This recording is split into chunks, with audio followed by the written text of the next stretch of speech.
we all need to receive a vision from the Lord. We all need to have a vision. దేవుని దర్శనము మనల్ని నిలవబెడుతుంది. హల్లెలూయా. దేవుని దర్శనము మనము దేవుని పైన ఆధారపడేలా చేస్తుంది.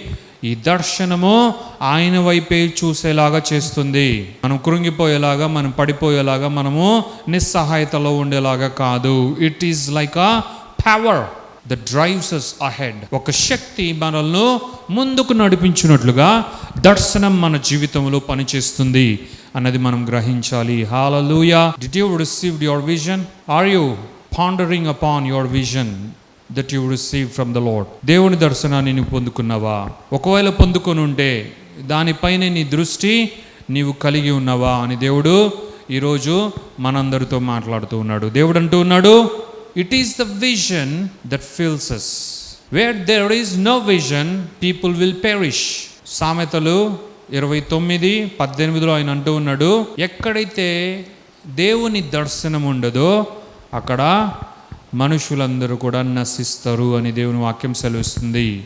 దేవుని దర్శనం లేకపోతే దేవుని బిడలైనా సరే ఎటు పడితే అటు వెళ్ళడం జరుగుతుంది. కేవలము రక్షణ బహుమానంగా ఇచ్చి ఒక చోట నిన్ను కూర్చోపెట్టి నీవు అక్కడే ఉండు అని చెప్పిన దేవుడు కాదు కదా మన దేవుడు. కాబట్టి రక్షణతో పాటు విజన్ని కూడా ఇచ్చాడు దేవుడు. నీ జీవితంలో రక్షణ ఆనందంతో పాటు దర్శనాన్ని కూడా ఇచ్చాడు. That will drive you ahead to fulfil God's purpose. Hallelujah.